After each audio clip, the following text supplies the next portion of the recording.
welcome to another Cardinals Nest here on HBC TV 25. Dean Beckman alongside Donnie Netto. Donnie is the Sports Information Director for St. Mary's, and this is the sports show devoted exclusively to St. Mary's University and its athletic programs. And Donnie, this is pretty much now the official end of the season as far as weekends go for the fall sports teams, though volleyball, it looks like, may be continuing into the playoffs into next week. But the winter sports seasons do officially get underway this weekend. So. Yeah, this is what we call a sports information director's nightmare because you've got the fall season still going on and you've got the winter season starting up. So it's a crazy time up on campus, but it's great to see more teams getting into action and the excitement of a new season and you know, the excitement of the end of a fall season too. We've got a lot of teams that have done very well this year, and you know, we're looking forward to a playoff performance from the volleyball team, and you know, hopefully the hockey teams can do as well, and the basketball teams can start up in a couple weeks with their games, and things will really get rolling. And on today's program, we're going to be featuring two of those teams that are just starting their winter seasons. Men's hockey is one of them, and Bill Moore, the head coach for the Cardinals men's hockey team. He'll be a guest here on the Cardinals Nest. Looking forward to talking to Bill. Got all the way to the conference championship game last year. Yeah, I think the expectations are going to be high for the Cardinals again this year, and no pressure on Bill or the team, but you know, you finish second in the conference regular season, you get to the playoff championship game. I think people are hoping for more of that. It was a great atmosphere on campus, and I know they're excited to get things rolling this weekend. And then HBC's Nathan Voller a little bit later will put PJ Heller in our student athlete spotlight. PJ is a swimmer on the men's team, and they start their season coming up pretty soon here. They sort of unofficially kicked it off this past weekend, and in a couple of weeks the swimming and diving season starts. Yeah, they kicked it off with the St. Thomas Relays. Then they've got an inter-squad this weekend, and then they go to an invitational in Hamlin next weekend. That'll be the official kickoff. And you know, PJ is one of the veterans on the men's team, and I'm sure that Coach Bartholomew can utilize all of his experience in the past as she begins this first year under as the head coach. All right, so a lot to get to on today's program. But Donnie, volleyball action. When we talked on the show last week, they were in second place in the conference. That's not the case anymore. A little bit of a rough weekend. They split their two games, but they lost to Carleton 3-0, and then barely came away with a 3-2 win over McAllister. Yeah, it was the McAllister match was very important because after they lost on Friday night to Bethel, then it was all of a sudden now they're tied for second place in the conference, still with the hopes of getting that you know, that bye in the first round of the playoffs. Come back, and they dropped the first two sets against McAllister and really had to battle back. They won the next two sets to force the fifth and deciding set, and then won it 15-10 in that fifth set. So a big win in that it locked up a playoff berth for the Cardinals for the third year in a row. They'll be in the postseason. Now it's just a matter of where they're going to fall in terms of the you know, the 1 through 6 in terms of the teams that will play. 1 and 2 will get a first round bye and be home in the semifinals, and 3 and 4 will host an opening round match.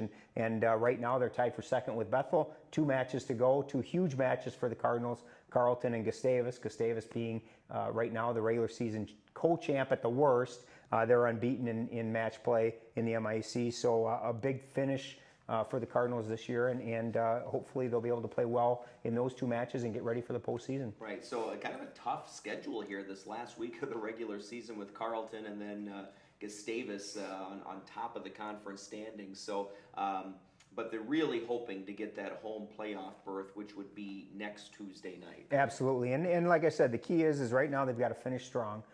You know, in terms of a conference championship, they're going to need some help. Obviously, they've got to win their final 2 matches, and somewhere along the line, Gustavus has got to lose another one. You know, so it's going to be tough to get that regular season title, but you know, second place is still up for grabs, and that's important. If they can get a bye in that first round and not have to play until Thursday, that's a big advantage for them in preparation. Should they finish 3rd or 4th, then they will host next Tuesday at St. Mary's, and they would play either the 5 or 6 seed, and right now everything is still so much up in air that they could finish anywhere from second to fifth. So, you know, a lot still to play for in these last two matches, and I know Coach Lester will have them ready to go. Yeah, and right now their overall record 18-8. They are 7-2 in conference play. A big week last week for men's soccer, as a men's soccer team had a nice win over Martin Luther and then came back by tying St. Thomas 1-1, and that was a big tie over the Tommies, and they were excited about that. Yeah, I think when you look at that, you know, it was a big week. A 5-2 win is very nice, but I think that Coach Watkins was probably more happy,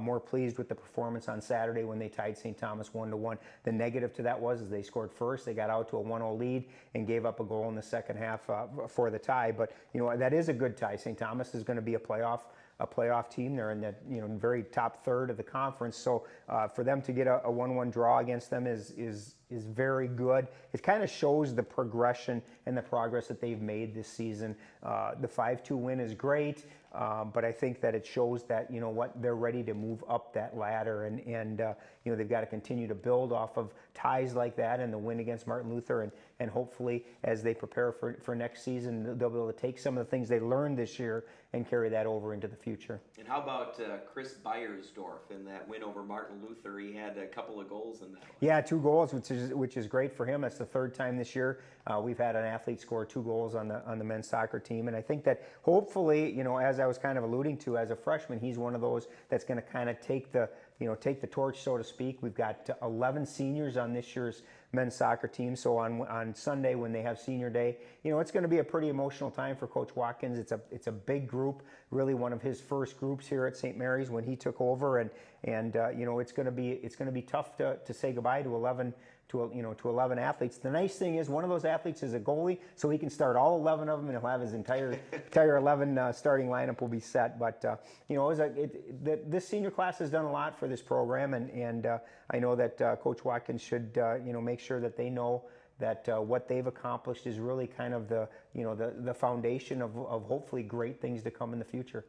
And of course, they close things out on the road in conference play against Carleton, back home to Finlandia for one final game November 1st, next Monday. Yeah, next Sunday. Right? It's going to be, you know, it'll be nice, like I said, it'll be nice to have a home game for the final game of the season, and a good way to kick off and say goodbye to those graduating seniors. And women's soccer, they're getting ready to conclude this weekend as well, but they too had a nice week, a big win over Martin Luther. Yeah, nice win over Martin Luther, 3-0, and they were 5-2. They were the 5-2 win, and then you've got you know, a tough loss to St. Thomas, a 1-0 loss.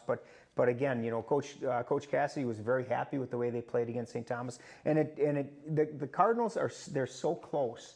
You know, that you look at them right now, they're 3-6 in the conference standings, which is, you know, a great improvement for them. But so many games have been 1-goal games, and so many games have been decided by, you know, a fluke bounce here or you know, an unlucky bounce that has gone against them. And I think that, you know, the team is finally starting to take the field and have some confidence. And I think that that's really the sign that this program is on the upswing. Is they're not happy with moral victories. They're not happy. You know, Coach Cassidy was not happy with the 1-0 loss.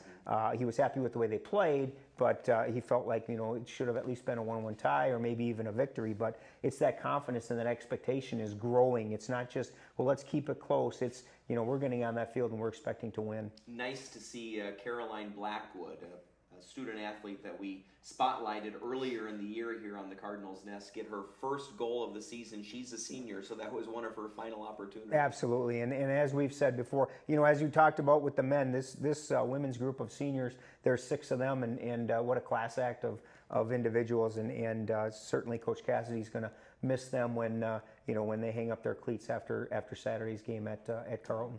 Cross-country championships in the MIAC get underway this weekend. What are we looking for from the Cardinals women and men? Aside from cold weather, it's you know, Coach Barrett is very excited. You know, as we've talked on this show, he's got his athletes. They're healthy. They're ready to go. Jovan Newsom and Austin O'Hara are certainly going to lead the Cardinal men, and they have all season, and I don't see any reason why this is going to be any different. The nice thing for both of them is that they've run this course before.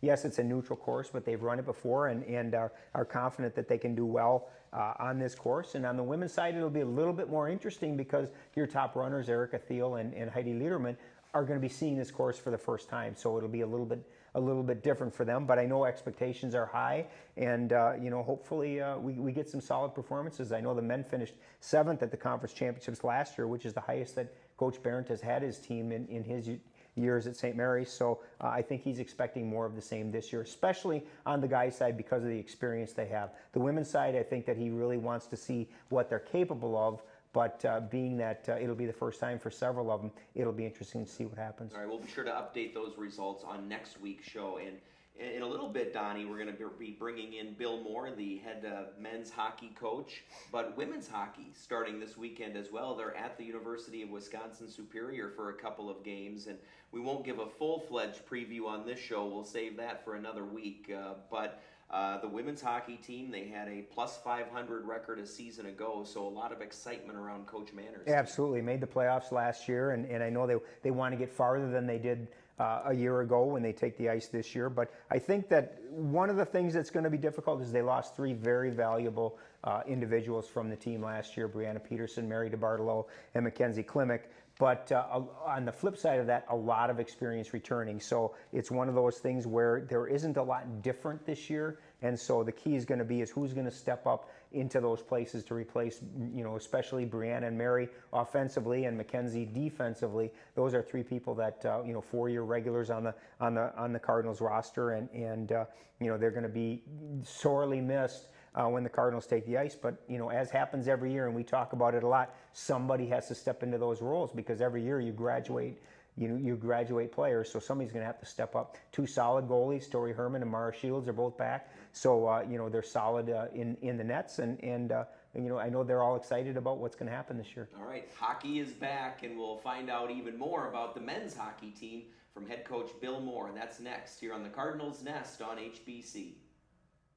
We chose HBC because they're a local company. They have a big audience in Winona, which is the geographic group that we're looking for. Mel is very easy to work with. She's genuinely concerned about how our money is being spent, and she does everything she can to make sure we get the most for our money. She takes care of us. So whenever there's a problem, which is rarely, I know that I can go to her and she's going to take care of it. To see how HBC advertising can help your company, call Melanie at 507-474-5802.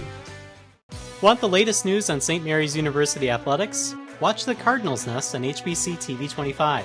Dean Beckman and SMU Sports Information Director Donnie Netto will talk about the past week in Cardinal athletics, highlighting the best in each Cardinal sports team. Player and coach guests will add their stories and insight each week with new shows Thursdays at 5 p.m. and replays Fridays at 6:30 p.m. and Saturdays at 7:30 a.m. on HBC TV 25. Tune in for the Sports Buzz every Tuesday at 5:30 as a panel of local sports journalists tackle the hottest topics on everything from local high school and collegiate sports to regional discussion about the Twins, Brewers, Vikings, and Packers. With the Power Play Fantasy Football Challenge to the Rant of the Week and NFL Pick'em, the Sports Buzz is fast-paced and sure to entertain. That's new episodes of the Sports Buzz every Tuesday at 5:30 with replays only on HBC TV 25.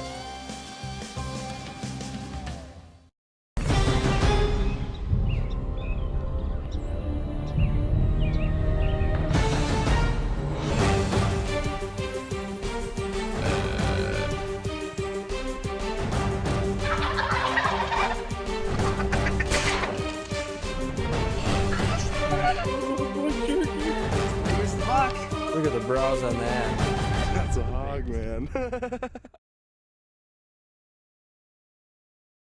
And welcome back to the Cardinals Nest here on HBC TV 25. Dean Beckman, and to my left is Donnie Netto. To my right is Bill Moore, the head coach for the men's hockey team at St. Mary's University. Bill, thanks a lot for being on the program today. Thanks for having me. Donnie, I wanted to point out I did not introduce him as MIAC Coach of the Year, though that's what he was, because I know Bill wants to talk a little bit more about his team, although an accolade well-deserved, Bill. I just wanted to point that out. Thank you very much. Yeah, as humble as he is, you are very true. It's a great honor to be named Coach of the Year, and as he'll say, and as Coach Manners said as well, it's the team that does it. But you know what? Billy's the one that put the puzzle together, so he definitely deserves that honor. At bottom line, Bill, it was a great year, regardless of how it happened or who made it happen. You get to the championship game of the MIAC playoffs last year. So have you reflected on the year over the summer here and as you prepare for the upcoming season? And I know that now that's where your mindset is at. It's a fresh new season. Everybody's 0-0 again. But did you get a chance to reflect the past summer on last season? We did, and I think it's one of the things that we really talked to our guys about, and things that, yeah, we had a great season, but we also have to remember that we were a little lucky too. I mean, we won 5 out of 6 overtime games. If you lose 5 out of 6 overtime games, your season changes in a hurry. So the one thing we don't want is anyone to feel like we've gotten there yet and we're accomplished.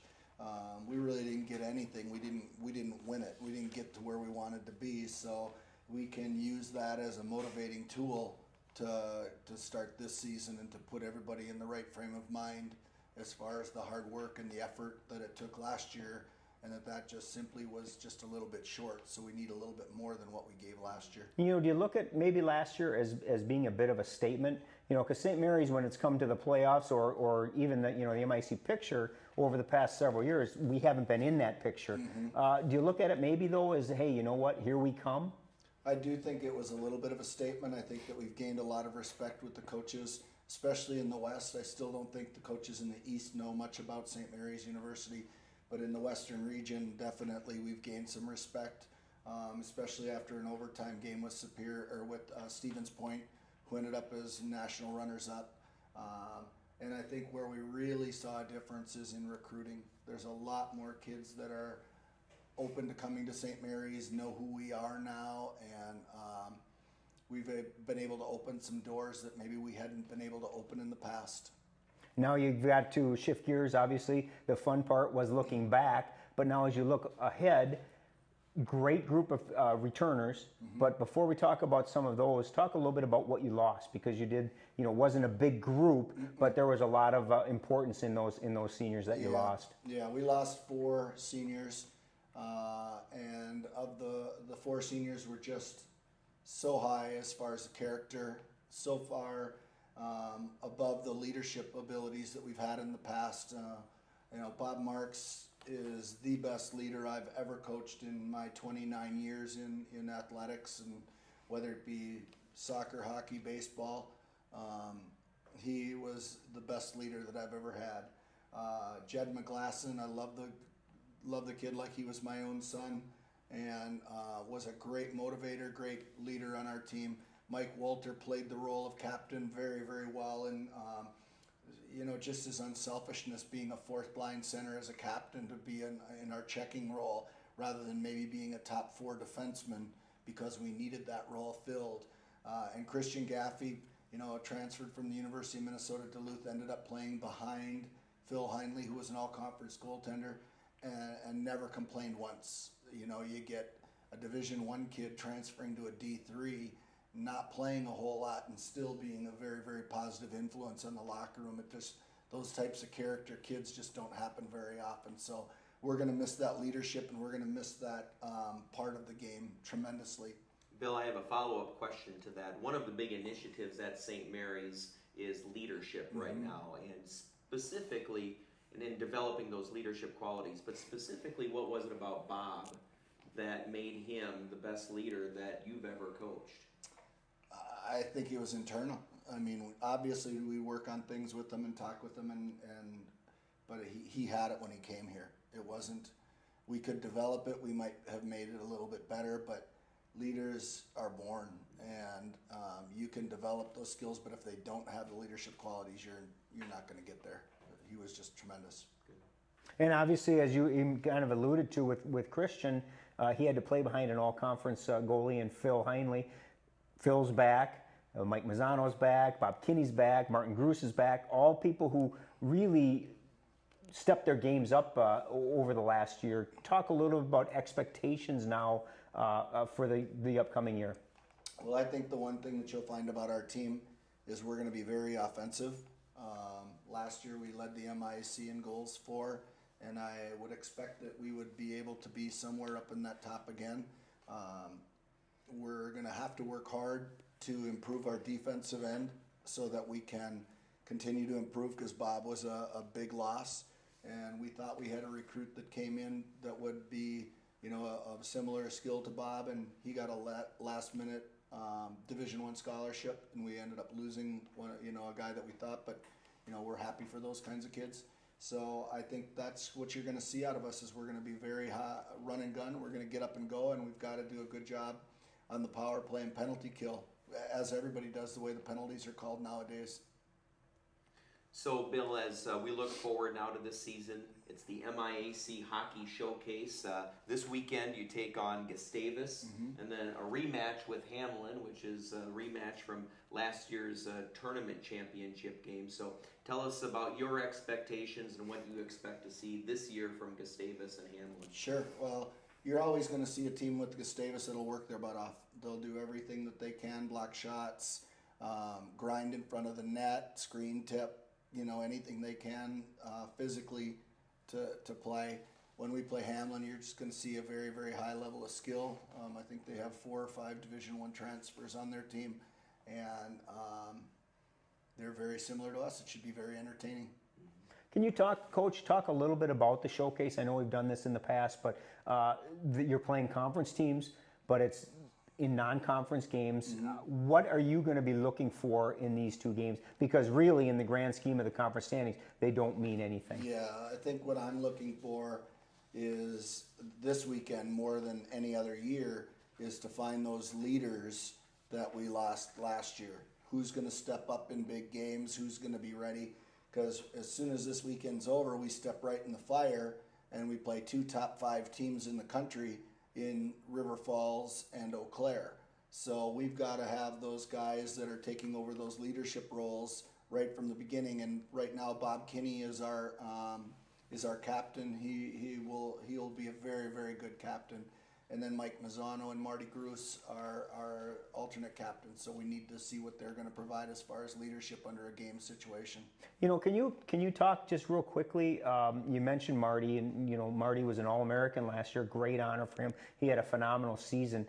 As a coach, how do you make sure that he doesn't come out and try to do too much? Try to prove that All-American honor wasn't a fluke, and that, you know what, because he's that good. Well, I think that the key with everything is, and the key difference, if you look at Marty's statistics as a freshman to sophomore, Marty was pressing hard freshman year. He thought he would come in and dominate D3 hockey, and the goals didn't come, the assists didn't come. And then last year he had a breakout year where he just, I mean, he was the leading scorer in our conference. Way up, I think he was top 3 in the Western region, and it was because he placed the team first. And I think that that's the one thing we emphasize with everybody is no one gets accolades unless the team wins. And the more successful we are, the more accolades individuals are going to get. So we got to think team first. And I would imagine thinking team first is playing within the system and understanding your role within that system, right? Absolutely, and that's our responsibility to have well-defined roles for all of the guys and to make sure that they're doing what they need to do to make the team successful. 4 road games to start the season, good, bad, indifferent, because then once those 4 are done, you start conference play. Yeah, I think it's a tough way to start, especially when you're playing the best teams, but you know what, it is what it is, and we'll go out there and do it. We've done it every year. I mean, last year we played 9 of our first 10 on the road, so I'm happy that we at least get some games at home this first semester.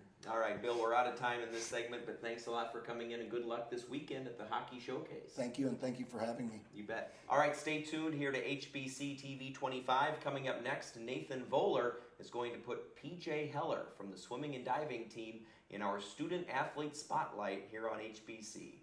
From the very beginning, HBC has been a leader in advanced technology, community service, and customer care. We are proud of our local roots and hometown values. Dedicated to making a difference, we understand how much our communities benefit by having world-class technology at their fingertips, and having local team members that live in the neighborhoods we serve helps HBC to keep in touch with the needs of each community in a very personalized way. We care about each community, and we are here to stay. Call 888-474-9995 and start experiencing the HBC difference today.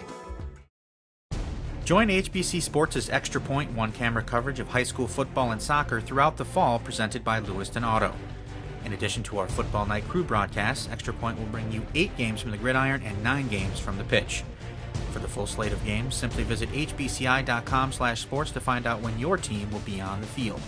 That's Extra Point coverage of HBC Sports presented by Lewiston Auto, all fall, only on TV 25. At HBC, we know it's often the little details that the customer will remember, and that's why we are committed to being attentive in all facets of our business. We strive to provide industry-leading products and services, all while providing unparalleled personal care.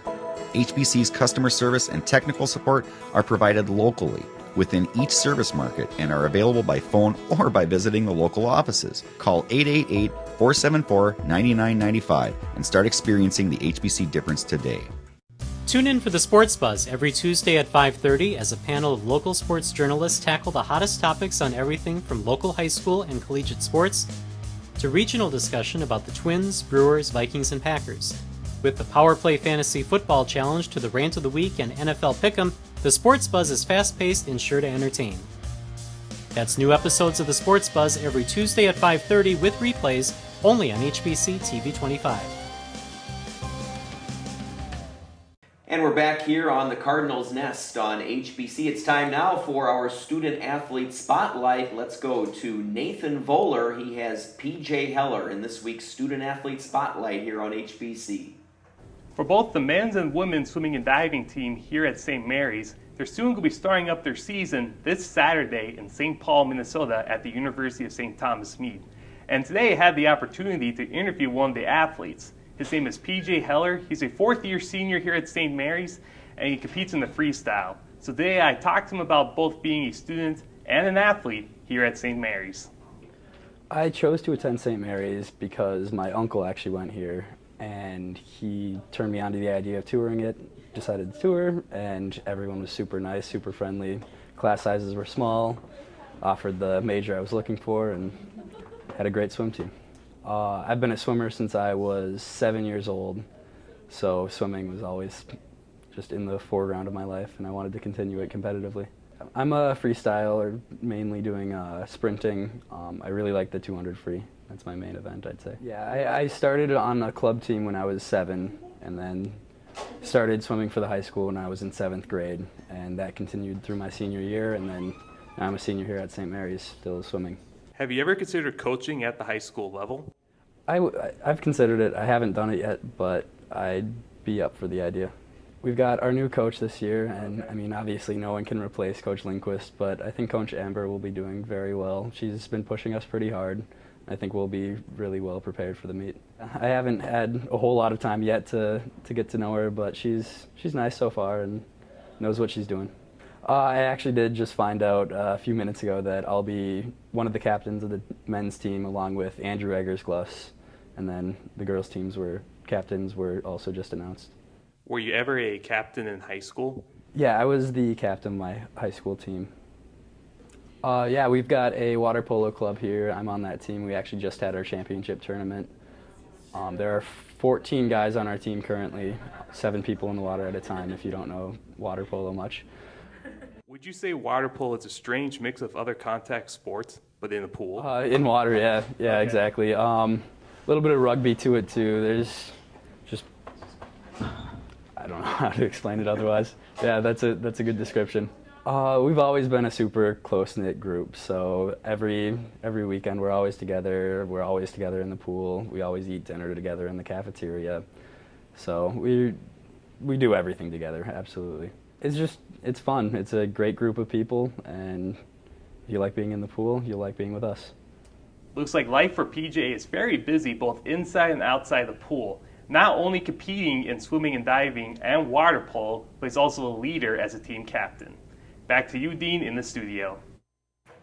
All right, thank you very much, Nathan. Good learning more about PJ Heller. And Donnie, now we're into your busy time of the year, this last weekend of October. Are you ready to go? I don't have much choice, do I? It was, that was a great piece on PJ, and yeah. Somebody who's really done a great job for the swimming and diving program. Fun to see him get a little accolade and get himself in the spotlight. All right, be sure to tune in again for another Cardinals Nest right here on HBC TV 25. Thanks for watching.